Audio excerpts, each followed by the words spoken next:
How many times has this situation occurred when you're playing a chess game? You've been studying a certain opening for a while, you're familiar with a lot of the ideas and how to play against the main responses from the opposing side. You load into a game on chess.com, fully ready to use that opening to full effect, and on move 2 your opponent plays something you've never seen before, and you're sure it's a bad move, but you need to figure out how to actually punish it. Well, in today's video, that is exactly what happens, and hopefully by the end of the video, you will have all the information you need to start getting better at punishing your opponents for playing these kinds of dubious openings. And make sure you stick around till the end of the game, because spoiler alert, there is a brilliant rook sacrifice. So I hope you enjoy the video. This is part of my speedrun series where I'm trying to be as educational as I possibly can, going from 1000 to 2000 elo. With that being said, let's get into the game. Okay, so we're against Magomed 1956, and he's rated 1614. We have a Caro Kann, but my opponent plays g3. Wow. Okay, well, let's just go d5. This is odd. Okay, e5. I mean, there's no pawn on d4 for us to challenge. We could just develop the bishop and play e6 and be happy, right? I think that makes the most sense here. This is a very non-standard Caro Kann defense, but realistically, I don't think a fianchetto setup is a good idea here because the bishop is just biting on nothing. Like, this pawn is not going anywhere. Yes, white can play moves like c4 to try and attack my pawn. Even then, I might just be able to take. But if white takes me, I just take back and the bishop's still useless. So I'm not sure about this setup for white. I think we probably go c5. Well, then maybe c4 gets more powerful if we play c5, because then we lose a defender. If c4, knight c6, that doesn't look that appealing, because d5 is under attack, and if c4 I can't take because of the b7 pawn. That's not ideal. c5, c4, do I have anything else? Well, if I take, then white takes. I don't love that, because after take, I have a weak d5 pawn. So I should probably delay the move c5 for now. I could start with queen b6. And if c4, maybe bishop b4 check. I'm going to start with queen b6. Just because I'm not sure exactly what I want to do yet. Okay, my opponent goes c3. That's not very testing. Now with c5, c4, does the situation change? I don't actually think so. I don't think so. Maybe we start with knight to e7? Or start with knight d7? And then if we have like rook c8 and then c5, that makes a bit more sense. Let's go knight d7. This is two very non-standard openings in this episode so far. Of course, the first game, very quick game, but a very non-standard opening. My opponent goes knight to f3. Whoa. Now with c5, c4, we could take. We could. But I want to prepare it a bit more first. My opponent's maybe threatening the move knight to h4. I'm going to play h6. Just to give my bishop the h7 square, if this is ever played. h6 is also just a good move. It stops anything from coming to g5. We're also not really in a hurry here, I don't think. We have a very solid position. I don't think white's really doing a whole lot here. Let's go knight e7. Our position looks a little bit cramped, you could argue, but I would counter... Okay, yeah, knight to h4. I mean, maybe he wants to play f4? Maybe? Okay, let's play bishop h7. We're probably preparing knight to f5 to trade the knights off. Or not. Wow, okay. Is this the plan? Really? We could play g5, kick the knight back. We can't play the move g4 forking yet, though, so maybe we could set that up with rook g8. Although then f4 comes. And then this is a bit more dubious. The queen could get in. Yeah, no, I don't like that. We could play knight to g6 to offer a knight trade. And if take, then perfect. But my issue is, if knight g6, I think white just goes back to f3. And my bishop just sucks. Absolutely sucks. This is an interesting position. Maybe now we play c5. Yeah, I think now I want to play c5. We're preparing to rotate this knight to c6 to apply pressure. The bishop struggles to come to e3 to defend because of the weakness of the b2 pawn. c4 loses its sting because this bishop isn't targeting d5 anymore. Yeah, okay, my opponent takes... What do we want to take back with? A bishop probably would have been ideal, but we don't have a bishop right now. e5 is very weak. Like, I want to take with the knight, but then I also want to target e5. So if queen takes, e5 is still under threat. Bishop e3 can be played. Queen c7, targeting e5. f4, defending. I feel like we're doing well there. I mean, f5 is maybe on the way, but like after knight c6, e5 would be so weak.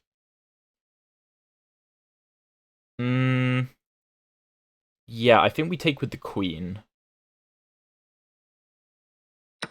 Queen c5, I think, makes sense. Okay, well, I mean, we'll check with the engine after the game, of course, but I like this move. We could play queen b5, going after b2. And a move like queen c2 can't be played because the bishop controls that square. If queen b5... Well, none of this works because we just take and attack the knight. If queen here, knight d2 and we take, there's no rook b1 because of our bishop. So actually, we very much are threatening queen b2 because our bishop stops the rook from doing anything. And there's no ideas of knight to a3, knight to b5 going after the dart squares because there's no bishop on like e2 or f1 supporting the knight on b5. Sometimes the pawn on b2 or in reverse b7 can be a poisoned pawn, and you shouldn't take it for various reasons. But it's not always a poisoned pawn, and I think this is a situation where it is most certainly not a poisoned pawn, because knight b5 is never threatened, and rook b1 is never threatened. So if like knight d2, queen b2, we're just up a pawn, and c3 is weak.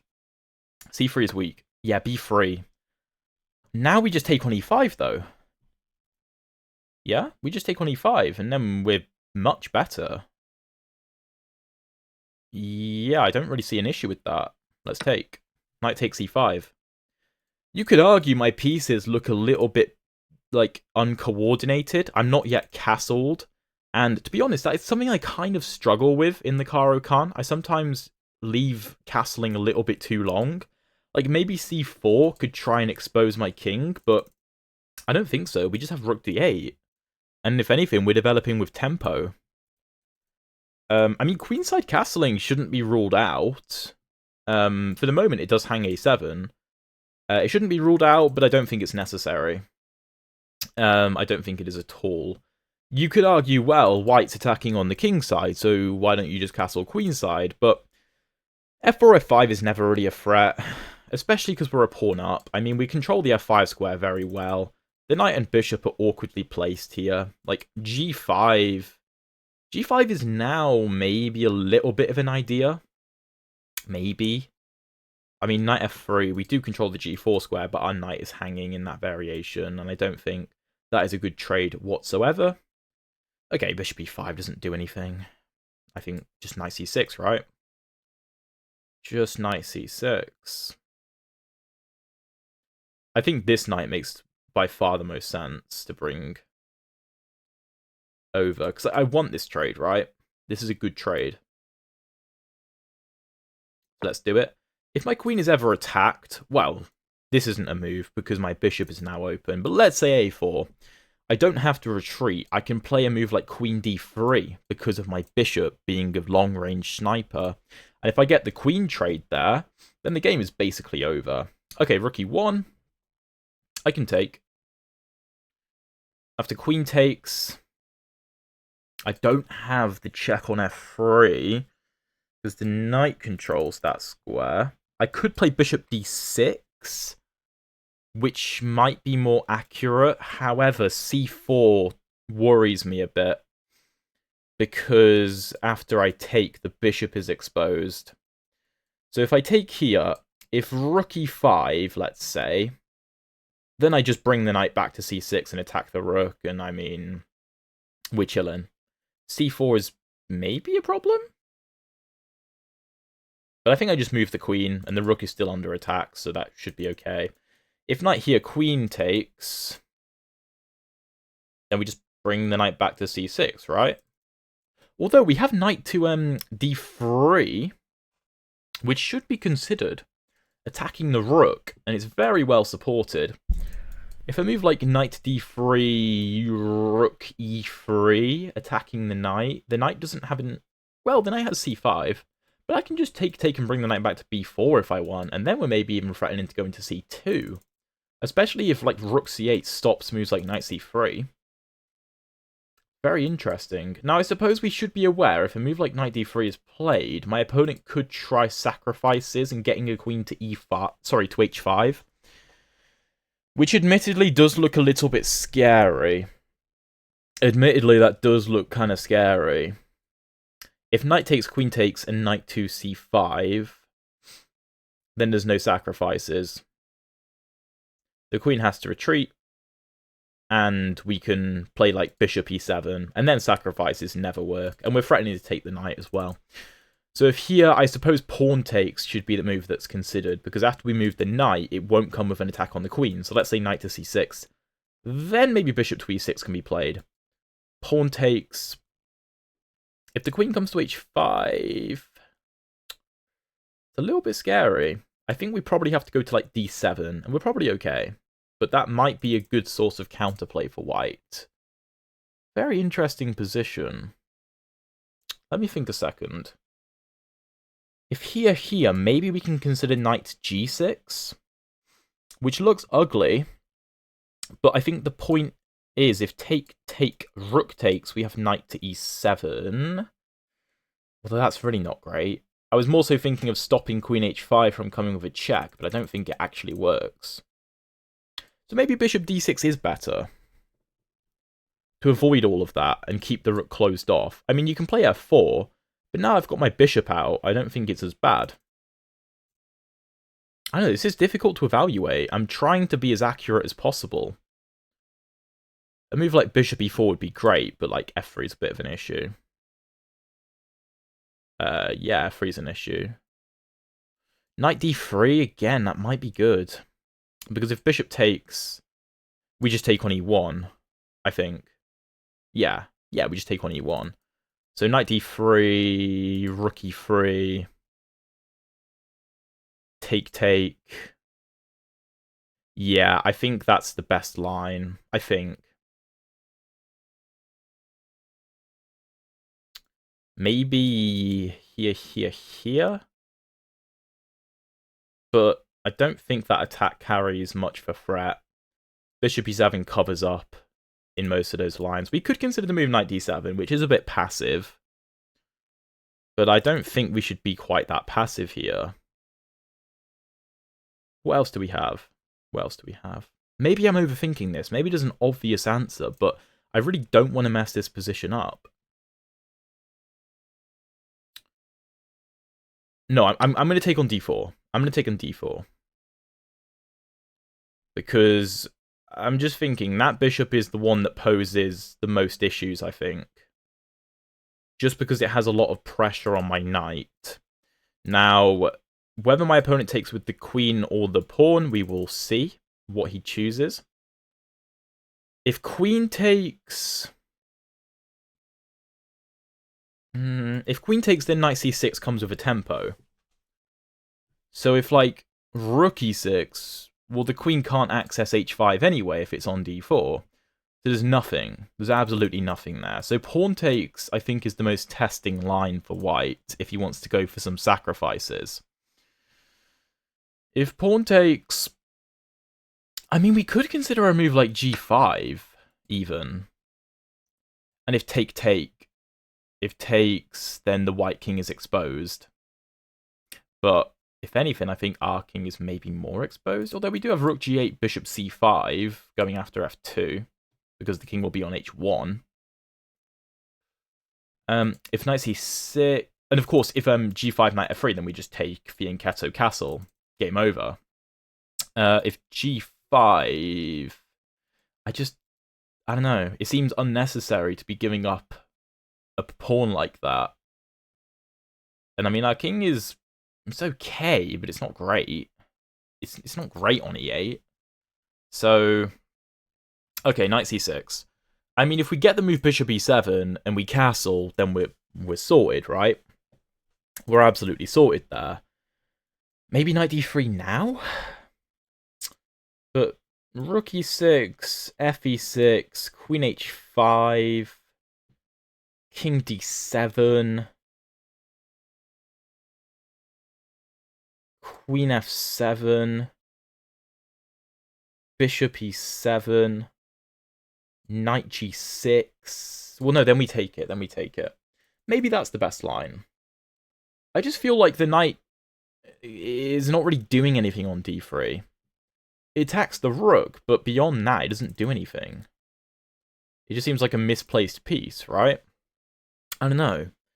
The computer might tell me that I'm being silly and I need to just go in because this doesn't work. Sorry, this doesn't work, but I don't know. It's difficult to calculate. Okay. Well, if I'm going to retreat the knight, it's one of these squares. If knight c6, take, check here. I think I'm fine. And I suppose the knight defends e7, which is useful. Also, if bishop e7, if the rook takes on e6, then the knight supports that. And then yeah, I think that's okay. And if knight c6, if my opponent plays a move like knight to c3, is that annoying? I don't think so. I think just like queen b4, we attack d4, we attack the knight. That's fine. I'm going to go knight c6. I don't think sacrifices on e6 work. I think they're a bit of a pipe dream. My opponent could play a move like knight f5 and claim that, well, you know, you can't take because your pawn's pinned, and you can't move your bishop properly because I'll take on g7 with check, and that's true. But if knight to f5, I think I just snap it off immediately, go bishop e7 and castle. Because if bishop e7, then the bishop would be under attack. So let's say bishop d3 attacking my queen, queen b4 attacking d4. I think d4 could be a big weakness, actually. So maybe the knight on c6 is very well placed, just because it attacks the d4 square. That would make sense. Okay, let's see what my opponent does. I am aware that I've spent a lot of time on some of those moves, but I think that a common pitfall of a lot of rapid players, which I've noticed in this speedrun, is they don't spend their time. They're playing it like a blitz game, and it's like, you're not playing blitz. Why are you playing so quickly a lot of the time? So I want to set a good example and use my time. I just realized this blunders this, and that's a bit of an issue. So I have to go queen a5, I think. God, there's still some traps here. Yeah, queen a5. Only move, I think. Let's play it. We maintain defense. We attack. b4 is never an idea to attack my queen, so that's absolutely fine. I suppose we have pressure on a2, but that's kind of irrelevant. Again, it is worth noting that the rook can never go to b1, and... Oh, whoa, what is that? That's gross. Okay, the knight is useless there.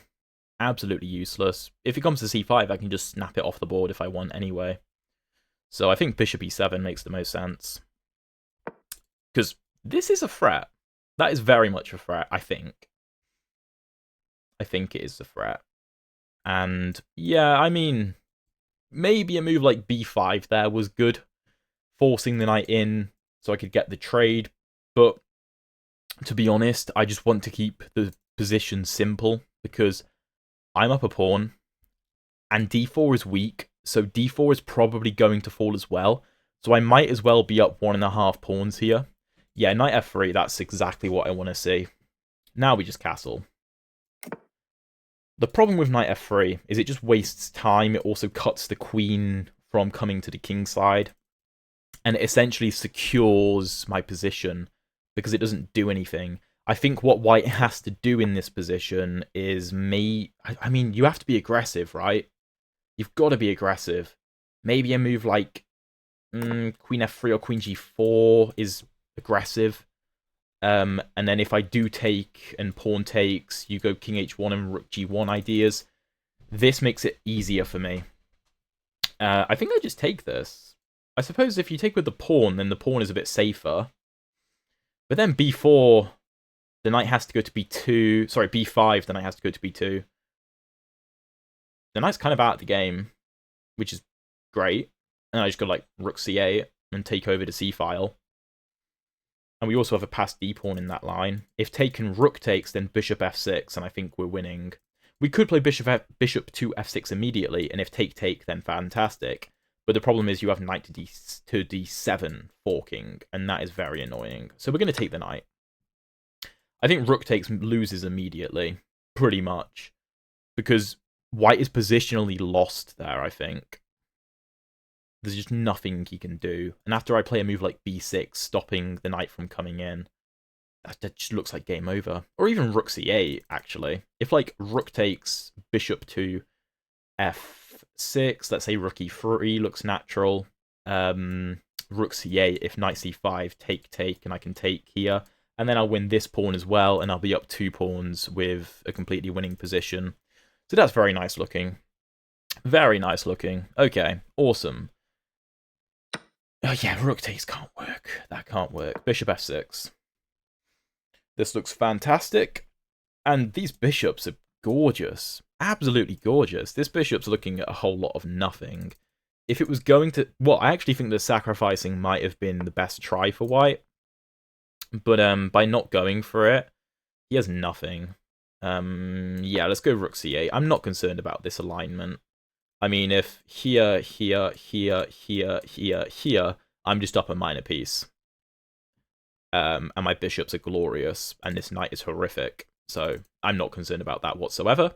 I, in fact, love for my opponent to play that. I'd love to try and bait him into that. If he doesn't go for that, rook c6, rook fc8. This is well defended. I'm doubled up on the c file. Maybe rook c2 is coming. That looks pretty nice. That looks pretty nice. And if this rook ever tries to challenge me, which maybe is the best idea, I can try and kick it out with the move bishop to g5, maybe induce the move f4, which could be weakening. But also, if this rook moves, then a2 will be vulnerable. And the knight is currently blocking my queen's access there, but it will be vulnerable. Let's see what my opponent does. I mean, rook c1 might be the best idea. Although, if rook c1, just take. That looks pretty simple. I'm just up 2 pawns there. And again, my bishop is fantastic. So, yeah, rook c1, you might not even be able to play it. And the biggest issue for white here is not that he is down a pawn so much. It's more so that he's down a pawn and this pawn sucks. Because it's an isolated pawn. Let's say you... I don't know, teleported this pawn from h2 to e3. Let's consider this position. Then there would be life in the game, because my dark squared bishop wouldn't be very good, because d4 is well protected. I might have to play for a move like e5 there. The problem with this position is that d4 is perennially weak. It's just weak forever. Bishop f1, okay, I suppose all e6 ideas are off the cards now. I don't know what that does. I could go for this again, but then at the end of the line, I can't take on c5. So maybe not. Maybe just rook c6 or rook c7 might be better, just because it's on a dark square, so it's not vulnerable to his light squared bishop. Yeah, I don't see the issue with that. Let's play it. Rook c7. White has no threats. Maybe he wants to go bishop d3, yeah, okay. But that trade only benefits me, I think, because this pawn is stuck on a dart square. Then just rook c8, no? And now you can't challenge me. We dominate the c-file. The d4 pawn is weak. The knight still sucks. If the knight goes to b2, then we just play rook c2. But here, take, and queen takes c5, and the game is over. Game is completely over. Because I'm up 2 pawns, right? We also get some more pieces off the board, which benefits me. But the biggest problem for white is that this is the only open file, and white can never challenge me. He can never challenge me because we're already doubled up on it. So my next move may be queen c2. And white, well actually no, queen c3 would be very strong if I had another move. Let's say king g2 is played, which wouldn't be unreasonable. Then queen c3 attacks the queen and attacks the rook. So either the white queen has to go to like d1 or f1 to defend the rook, or you have to trade with me, and that rook endgame is obviously winning, not just because we're up 2 pawns, but because we control the only open file and rook c2 is on the way. And white has no counterplay in that position. This is the issue. It's not just that white is down 2 pawns, it's that white has 0 counterplay. That's the issue for white. And I love playing chess like that because it makes it, in my opinion, more fun, because you have very comfortable positions if you can eliminate all counterplay, and then you can kind of just enjoy the position, right? This is a lovely position to play. But also just getting to a position where your opponent has no counterplay is very satisfying. Like, the fact that this whole rook c5 idea, I mean, we spotted it from miles away. I think it was all the way from this position on move 20. I saw that after knight takes rook takes bishop f6, knight c5, if a rook gets to the c-file, can always be met with rook takes. So how many moves later? Move 20, on move 26. So 6 moves later it comes to fruition. And now we dominate. Like, a way worse move would be rook takes c5 there, because, I mean, the rook and the queen are less coordinated then, but I think just queen c3 now is completely winning.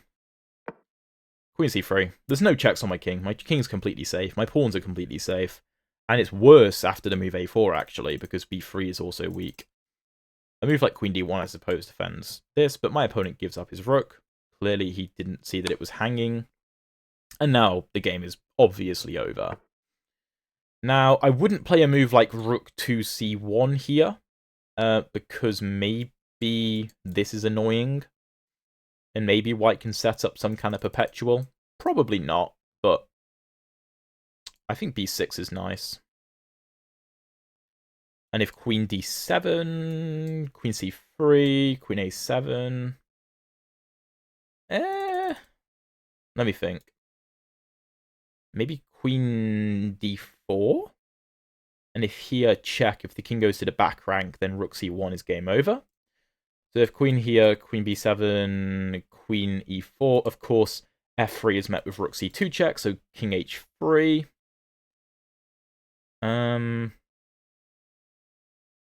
Well, no, that's fine, actually.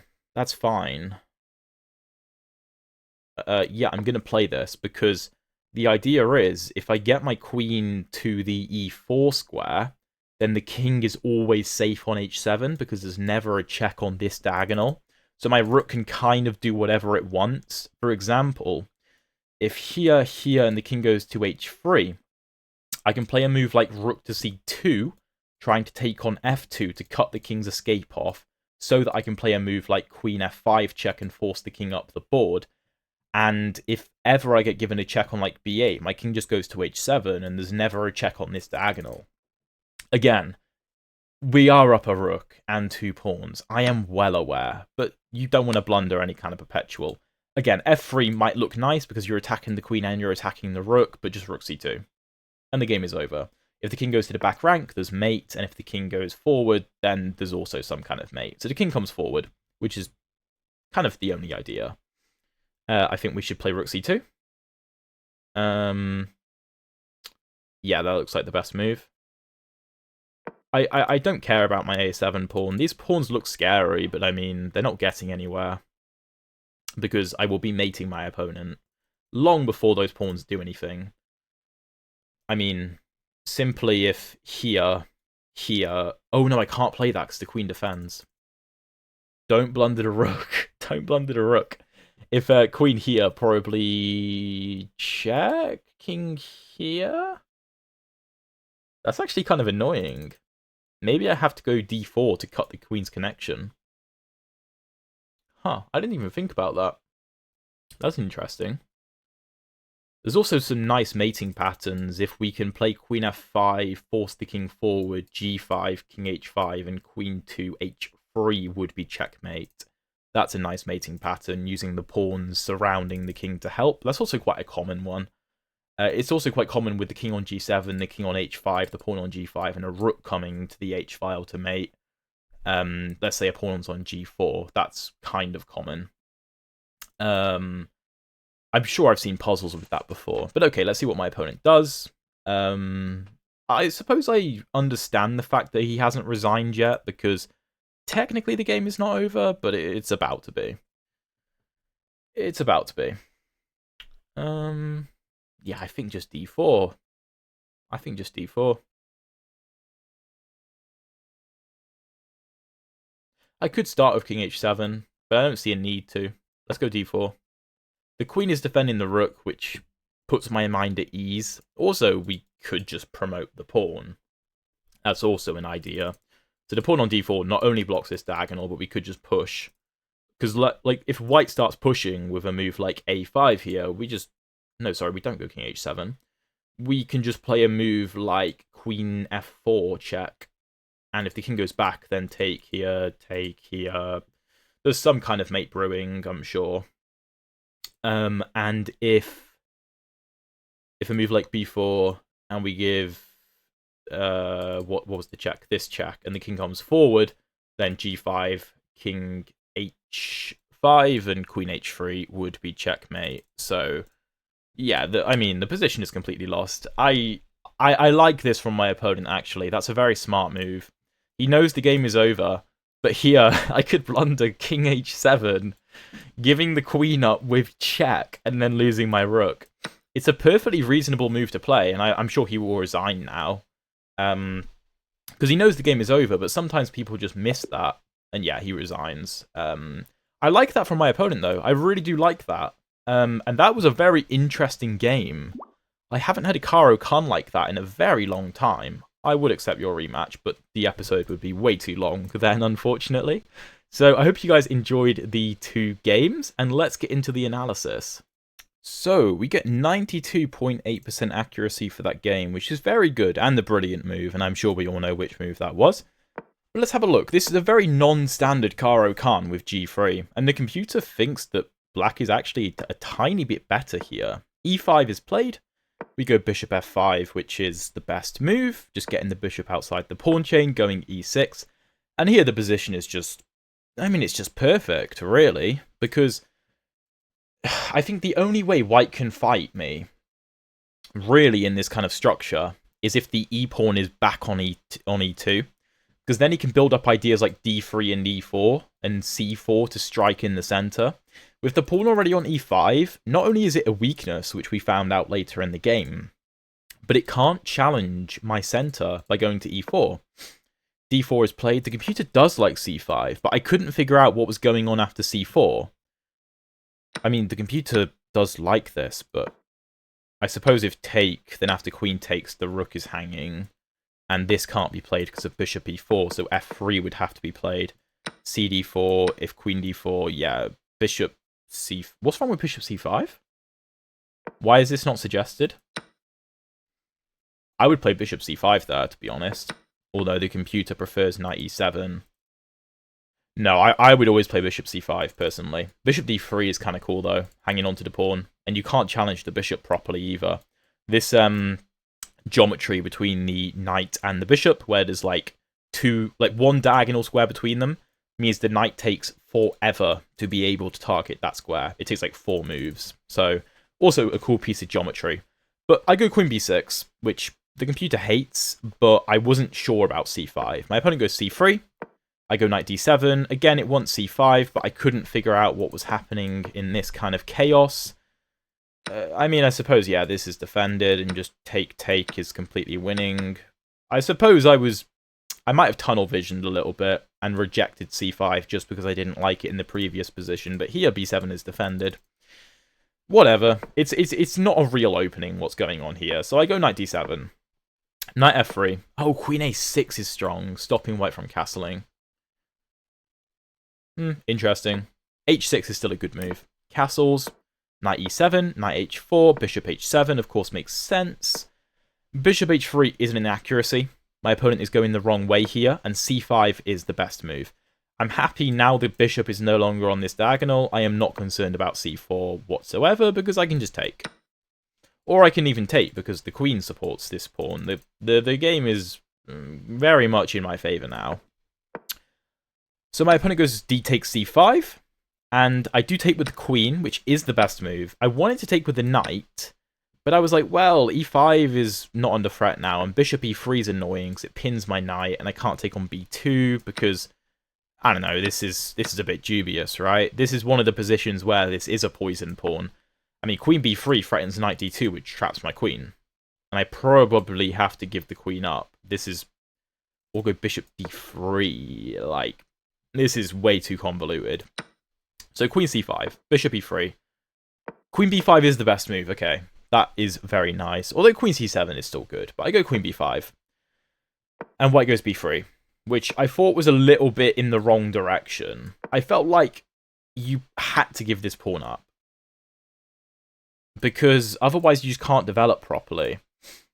And my opponent plays b3. And I suppose c4 could happen, but it wastes time, and it just allows knight takes e5. It just allows me to win a pawn. Bishop d4 is a mistake. Knight 7 c6 is actually an inaccuracy. This is better. I suppose just because this never hangs anymore. And if rook e1, knight d4 cd4, now the knight is not under attack on the e5 square. So I don't have to worry about moving a knight, because if knight c6, we go back to the same position. Better is queen d3. Interesting. Interesting. And yeah, my queen is a nuisance. You probably have to trade or block. What about queen h5, actually? Just queen d4, the computer has no fear. It does not care about this. Obviously, the f-pawn is pinned to the king. It just wants to go and win the rook, and it says the game is over. I go knight 7 c6. Rook e1 is a mistake. Taking here is better. And then rook e1, apparently. I don't really see the difference. Knight d4. Okay, I should have gone queen d3. I didn't even consider queen d3. Knight d3 I rejected. Yeah, the computer hates it. So I'm glad I rejected that. Because just rook e3. And then knight has to go to c5. Queen h5. And yeah, this looks terrifying. I have to play g6. Blocking my bishop and hanging my rook, but the queen has to move. Rook g8. This looks horrible. Queen d5. Like, yeah. White is definitely better. So instead I go knight c6, which is good. Knight d7 was also playable. Knight g6 was nowhere near as good. I rejected it on the basis of the knight retreating, which isn't actually the best move. The best move is knight c3 attacking the queen. Queen c6. Queen h5. And if I take, then rook e6, the pawn is pinned, so I have to take with the queen, and then I just lose a queen. Anyway, knight c3, queen a5. I almost played queen b4 and blundered knight d5, which would have lost the game. Which has lost the game immediately. Luckily, I noticed it and went queen a5. Knight a4, I thought was a horrific move. It just doesn't do anything. Surely you play rook c1. That just looked like the only move. Or the computer likes queen h5, and if I take the knight, then, you know, bishop e6, and this is bad. I thought that white had to go after the e6 pawn, and I think I was correct in that assumption. Knight a4, bishop e7. Now I think I'm out of the woods. Again, the computer does want to go for this idea, but I thought king d7 and I'm good, and the computer agrees with me because I'm defending everything. Queen g4, double attack. I have bishop e4 blocking, and if f3, I have g5 counter-attacking. Take, if take, I have queen takes. And I'm just holding everything together. And if anything, the tides are turning after, like, take, and rook to g8. That looks pretty scary for white. So, yeah, I'm very happy with how I dealt with the position. And my calculations were, in fact, correct there. My opponent goes knight f3, and I felt like this was the beginning of the end. I castle, not necessarily the best move, but perfectly reasonable. Knight e5, I mean, just doesn't really do anything. I take. I thought d takes was the best chance for white, because my bishop doesn't get the f6 square. The computer prefers taking with the rook, but bishop f6, and this is so easy to play now. It becomes too easy for me to play this position. I think you have to take with the pawn. Rook e1, we go rook a2, c8, and here I was like, well, white can do something like this, and take the rook, but like this is completely winning. My bishops are absolute monsters. And I was correct in that assumption. I kind of wanted white to go for that, but he doesn't. Rook a to c8, bishop f1. I don't really know what that move did. And turns out he did want to go bishop d3. Which doesn't make any sense. I don't see why you'd be trading bishops here. Rook c7, not the best move. Bishop c2 was better? Why?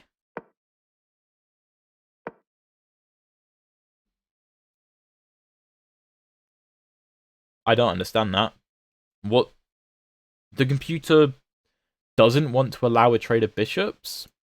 Again, this is one of those things where I prefer the way I played it, because I'm more than happy with a trade of bishops. Like, that's great. Perfect. This is easy to convert. Knight c5, of course, blunders rook c5, which is not really a brilliant move, but okay. But what else can white do? This is the problem with the position. What else can white do? There's one open file, and I control it. I'm up a pawn, and d4 is very, very weak. Like, if white does nothing, if white just shuffles, I mean, b5, if the knight goes to c5, again, we just get this position, but here I can take with the rook, which is part of the reason I doubled up. Like, take, and rook takes c5, I'll probably play queen to c7 or queen to c3, and the game is over. So white can't play knight c5. Although the computer says to play knight c5, white can't play it. He has to go knight b2. And here, moves like rook c3, rook c2, d4 is incredibly weak, of course. The game is just over. So my opponent goes knight c5. Oh, I could have taken on d4 first and gone like this. But I would argue my approach was better, because we get more pieces off the board. And again, in this endgame, there is nothing for white. I dominate the only open file. I have no weak pawns. White can't infiltrate on any square. And if he does nothing, I'm going to play queen c3, which is exactly what I do. Queen c3. My opponent has to play a move like queen d1 here, just defending for his life. But then I just shove the pawn down the board, and a move like queen to c1 will end the game. Let's say something like this. Okay, maybe not queen c1, but even this, and rook c8... Sorry, rook c1 is game over. I just promote, and there's nothing that white can do. So, my opponent plays queen b5, which of course blunders a rook with check. Queen d4 is the best move. Let's go. Let's go. Queen b7, queen e4 check, best move. King h3, rook c2. Wow, I actually find the best way to go about this. I'm very happy. Queen a7. Okay, d4 isn't the best, but it's still good. It wants this. Okay, no, that's just repetition. Okay, well, that's obviously not the way to go. So d4. Queen a8 check, of course, blunders the queen, but it's a good try from my opponent. It really is, because there's nothing else. If queen b8, king h7, if you go queen h4, sorry, queen f4, I would just trade, of course. If you start pushing pawns, then rook f2, and the game is over. Or, actually, I was going to play queen f5 check. If g4, then, I don't know, check here, and I force the queens off the board, that's game over. If the king, sorry, if check and the king moves, then g5 and this mating pattern, as I referenced quite a few times. My plan was if the king goes back, then check here, queen f1, force the king up. You know, there's so many different mates in this position. And if the king goes up here, then again, g5 and queen to h3 is mate. That mating pattern is always going to happen, but the point is you need the rook on c2. So the king can't just hide on g2 because you will take on f2 with check, and d4 is played to stop the queen from defending. And if the queen ever tries to get back into the game with like queen b8 and queen f4, we will just trade queens. We'll just trade queens and be up a rook. And then the d pawn will promote, so it's even worse. But yeah, my opponent plays queen a8, which I thought was a very, very smart move. I thought that was very smart. Of course, you lose your queen and you lose the game, but everything is losing. So you might as well see if I accidentally blunder a queen and just go into autopilot mode. But yeah, 2 games today. One quick win and one very interesting win in a very interesting Caro Kann position. If you guys want to see an equally interesting Caro Kann game, then check out the video, oh my god, that appears over there. And if you want to see the previous episodes of the speedrun, check out the playlist down there. Thank you very much for watching.